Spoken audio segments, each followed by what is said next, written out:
First ரவுண்டில் வந்து Soundarya out ஆகிட்டாங்க. செகண்ட் ரவுண்டில் எல்லாருமே வந்து பஸர் அடித்த உடனே ஓடி போய் பால் பிட்டுக்குள்ளே ஓடுறாங்க. ராணுவ கையில் பவித்ரா பொம்மை இருந்துச்சு போல இருக்கு. லாஸ்ட்டில் பவித்ரா, அன்ஷிதா, ராணுவ 3 பேர் இருந்தால் பால் பிட்டுக்குள்ளே இருக்காங்க. அப்போ வந்து டக்குன்னு ராணுவ கையில் இருந்த பொம்மையை அன்ஷிதா வாங்கிட்டாங்கன்னு நினைக்கிறேன். கரெக்டாக பார்க்க முடியல. அதை வாங்கி பவித்ரா கிட்ட கொடுத்துருக்காங்க. ஏதோ எல்லாருமே எடுத்துகிட்டு ஓடி வந்துட்டாங்க. கடைசி ராணுவ பொம்மையும் எடுக்க ஆள் இல்லை, ராணுவ கையிலையும் பொம்மை இல்லை. கரெக்டாக ராணுவோட பொம்மை மட்டும் இதாகிடுச்சு, தனியாகிடுச்சு. ஸோ எடுத்து எல்லோரும் கொண்டு போய் வச்சுட்டாங்க. ராணுவ அவுட் ஆகிட்டாரு.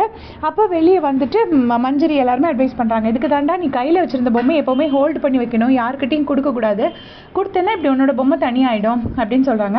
அப்போ வந்துட்டு சௌந்தர்யா கூப்பிட்டு அட்வைஸ் பண்ணுறாங்க, இந்த மாதிரி பாரு, முத்துவை பாரு, எப்போயுமே அவன் பொம்மை யாராவது எடுத்த பிறகு தான் அவன் கையில் இருக்கிற பொம்மையை கொடுப்பான், அதுவரை கொடுக்க மாட்டான் அப்படின்னு சொல்லிட்டு சௌந்தர்யா வந்துட்டு முத்துக்குமரனை பற்றி அதுக்குள்ளே ஒரு பிட்டு விடுறாங்க.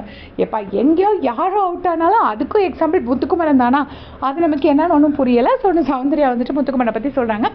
கடைசி பிக் பாஸ் வந்துட்டு யாரோட பொம்மை எடுத்தேங்கன்னு உடனே ராணுவும் சொல்கிறார், என் கையில் பொம்மை இல்லை பிக் பாஸ், நான் பவித்ராவோட பொம்மை எடுத்தேன், பட் அது போயிடுச்சு, என் கையில் பொம்மை இல்லை, ஸோ என் பொம்மை எடுக்க ஆள் இல்லை அப்படிங்கிறாங்க. ஸோ வந்துட்டு தீபக்கும் அடுத்த ஸ்லாட்டை சீல் பண்ணிட்டாரு.